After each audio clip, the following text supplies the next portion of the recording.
जय Jagannath welcome back to my YouTube channel YT Mallik tips Odia YouTube channel को। तो आज वीडियो आम जाना कि कॉपीराइट क्लेम कौन और कॉपीराइट स्ट्राइक कौन। तो कॉपीराइट स्ट्राइक आसिले कौन प्रॉब्लम हुए चैनल पे इफेक्ट पड़े और कॉपीराइट क्लेम आसिले कौन असुविधा हुए और कॉपीराइट क्लेम केमिति हटेबा और कॉपीराइट स्ट्राइक केमिति हटे आज फुल डिटेल्स आपको एक्सप्लेन करी। ता पूर्व ये वीडियो गोटे लाइक करूँ आउ सांग मान सहित बहुत मात्रा शेयर कर मो चैनल सब्सक्राइब करना चैनल को गोटे सब्सक्राइब कर पाखर सहित बेल आइकन को प्रेस कर ऑल सेट कर दिंतु एमती सब यूट्यूब रिलेटेड वीडियो ये चैनल अपलोड हुए। तो चलते वीडियो को स्टार्ट करवा। तो फास्ट आम कथा कॉपीराइट विषय। तो कॉपीराइट आम वीडियो कहीं आसे ना आम जिते कौन सी बड़ बड़ चैनल म्यूजिक कौन सी बड़ चैनल वीडियो को लेकिन आम पकई था आम चैनल कि कौन सी बड़ बड़ क्रिएटर म्यूजिक को आम नहीं लगे था कॉपीराइट म्यूजिक से कौन करते ना कॉपीराइट दे था जदि वीडियो को कहीं यूज करुच्ची ताले सेटा कॉपीराइट आसो कहीं आसो ना कारण सपोज आपण गोटे काम कर ठीक अच्छे तो आपण कम आउ जन कौन क्रेडिट नहीं कि तार पैसा इनकम कर आपको किसी फायदा हो कि लाभ हो कि भल लगे कि से कौन करती ना कॉपीराइट लगाती से सिचुएशन। तो से कौन करती कॉपीराइट लगाती तो आपण कौन करेंगे ना ता कंटेंट को यूज करके आप पैसा इनकम करेंगे तो सी के सही पार से सी कॉपीराइट दे था ठीक अच्छे। कॉपीराइट क्लेम एबे वाईटी स्टूडियो आसूसी कि जब कॉपीराइट क्लेम आसी था लिखुची कॉपीराइट समस्त भावती कौन ना कॉपीराइट स्ट्राइक आसीगला चैनल उड़ीज ये किसी ना कॉपीराइट आस। तो कॉपीराइट आसला आम केमी हटेबा एबे आपन कहबी आपण मैंने मोर मोबाइल स्क्रीन रिकॉर्डिंग को देखु आराम से आप जापर केमी कॉपीराइट हटा जाए जमा भी स्किप करेंगे वीडियो को फास्ट रू लास्ट पर्यंत देख। आपण कौन करेंगे प्रथम वाईटी स्टूडियो को खोलिए वाईटी स्टूडियो खोलला पर आपण जो वीडियो रे कॉपीराइट लगी से वीडियो को टच करेंगे टच कलापर आपन देखिए तो ये इंटरफेस बना ये इंटरफेस पर रेस्ट्रिक्शन कॉपीराइट ये लिखाई आप सिंपली करेंगे कॉपीराइट बोले क्लिक करेंगे क्लिक कलापर एठी आपणकर ये इंटरफेस ओपन आप कौन कर सिंपल रिव्यू इश्यू पर क्लिक करेंगे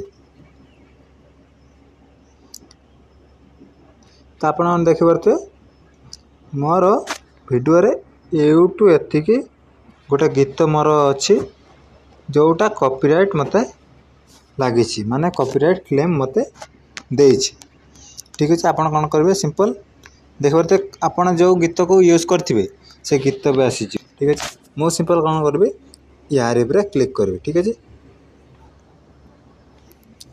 आपड़ से गीत पर क्लिक करेंगे तापर ये आपणकर आसी तीन टा ऑप्शन ठीक अच्छे। तो ये भी आप कंटेंट रो ओनर किए न्यू गोटे अपडेट आसी कि आगुरी तीन टा ऑप्शन थिला गोटे थिला कि आपण से पार्टीशनटा काटिबे आ गोटे साउंड माने म्यूट करने से म्यूटा कटि जाइए माने म्यूट कले कौन हम ना आपणकर पूरा वीडियोर साउंड पूरा पूरी म्यूट होटा कटि जाइए इरेज सॉन्ग सिंपल आप कौन करेंगे इरेज सॉन्ग क्लिक करेंगे इरेज सॉन्ग क्लिक कलापर mute all sound in the client सांगेमेंट्स ठीक अच्छे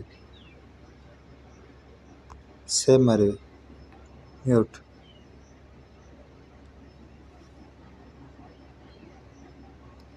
तो आपणकर कौन हम ना जो जी कॉपीराइट लगी से म्यूट हो आप चाहिए इरेज करने रिप्लेस करें तो ठीक है एमती आपण मैंने कॉपीराइट क्लेम हटाई पारे। तो कॉपीराइट स्ट्राइक कहीं आसी था तो कॉपीराइट स्ट्राइक कहीं आसता है ना आपण जिते बड़े यूट्यूब कम्युनिटी गाइडलाइन बाहर किसी भी करुँच तो आपण को यूट्यूब कम्युनिटी गाइडलाइन थ्रो रे कॉपीराइट स्ट्राइक दे था ठीक अच्छे। हाँ आपण जदि भी आउ का वीडियो भी यूज करके माने कंटेंट को भी करते सी आपण को कॉपीराइट स्ट्राइक दे पारि था कॉपीराइट क्लेम द्वारा से तुम इनकम को सी नहीं थाए और कॉपीराइट स्ट्राइक द्वारा आपण चैनल उड़ी जाए। तो केतरा कॉपीराइट स्ट्राइक आसले चैनल उड़ी थाए तीन टा फास्ट रे आपण कौन करेंगे ना जिते फास्ट कॉपीराइट स्ट्राइक आसो 7 दिन पर्यंत ଆପଣଙ୍କ ଚ୍ୟାନେଲରେ କିଛି ବି ଅପଲୋଡ଼ କରିପାରିବେ, କିଛି ବି ଆପଣ ପୋଷ୍ଟ କିଛି ବି କରିପାରିବେ। ତ ଯଦି ଆପଣଙ୍କୁ 7 ଦିନ ପର୍ଯ୍ୟନ୍ତ ଅପେକ୍ଷା କରିବାର ଅଛି, କପିରାଇଟ୍ ଷ୍ଟ୍ରାଇକ୍ ହଟିବା ପର୍ଯ୍ୟନ୍ତ। ଯଦି ନ ହଟିଲା, ଯଦି ସେକେଣ୍ଡ କପିରାଇଟ୍ ଷ୍ଟ୍ରାଇକ୍ ଆସିଯାଉଛି, ତାହେଲେ ଆପଣଙ୍କୁ 30 ଦିନ ଅପେକ୍ଷା କରିବା ପାଇଁ ପଡ଼ିବ। ଯଦି ବି ନହେଲା, ଥାର୍ଡ଼ କପିରାଇଟ୍ ଷ୍ଟ୍ରାଇକ୍ ଆସିଲା ମାନେ ଆପଣଙ୍କ ଚ୍ୟାନେଲ୍ ଆଉ ରହିବ ନାହିଁ, ଡିଲିଟ୍ ହେଇଯିବ। ଆପଣମାନେ ଜାଣିପାରିଲେ ଆଜିର ଭିଡ଼ିଓରେ କପିରାଇଟ୍ ଷ୍ଟ୍ରାଇକ୍ କ'ଣ ପାଇଁ ଆସିଥାଏ, ଆଉ କପିରାଇଟ୍ କ୍ଲେମ୍ କ'ଣ ପାଇଁ ଆସିଥାଏ, କପିରାଇଟ୍ କ୍ଲେମ୍ କେମିତି ହଟେଇବେ, ଆଉ କପିରାଇଟ୍ ଷ୍ଟ୍ରାଇକ୍ କେମିତି ହଟିଥାଏ। ତ ଆଜିର ଏ ଭିଡ଼ିଓଟି ଯଦି ଭଲ ଲାଗିଥାଏ ଆଉ ଆପଣଙ୍କୁ କିଛି ବି ହେଲ୍ପଫୁଲ୍ ହେଇଥାଏ, ତାହେଲେ ଚ୍ୟାନେଲ୍କୁ ଗୋଟେ ସବସ୍କ୍ରାଇବ୍ କରିବା ସହିତ ପାଖରେ ଆସିଥିବା ବେଲ୍ ଆଇକନ୍କୁ ପ୍ରେସ୍ କରି ଅଲ୍ରେ ସେଟ୍ କରିଦିଅନ୍ତୁ। ଆଉ ହଁ, ଆପଣ ଯଦି କିଛି ପର୍ସନାଲ୍ ଇନଫର୍ମେସନ୍ ଜାଣିବା ପାଇଁ ଚାହାନ୍ତି, ତାହେଲେ ମୋର ଟେଲିଗ୍ରାମର ଲିଙ୍କ୍ ଦେଇଦେଇଛି ଡେସ୍କ୍ରିପ୍ସନ୍ରେ। ସାଇଡ଼୍ରେ ବି ଆସିବ ତୁମ ଟେଲିଗ୍ରାମ ଚ୍ୟାନେଲ୍, ଯାଇକି ଜଲ୍ଦି ସେଠି ଜଏନ୍ ହୁଅନ୍ତୁ। ଆଉ ସବୁକିଛି ସେଠି ଆଗତୁରା ଇନଫର୍ମେସନ୍ ପାଆନ୍ତୁ। ଆଉ ଯଦି କିଛି ବି ଡାଉଟ୍ ହେଉଛି ମୋତେ ପଚାରନ୍ତୁ। ଆଉ ଦେଖବା ଆଉ ଗୋଟେ ନୂଆ ଭିଡ଼ିଓରେ। ସେ ପର୍ଯ୍ୟନ୍ତ ଜୟ ଜଗନ୍ନାଥ, ଜୟ ଓଡ଼ିଶାବାସୀ।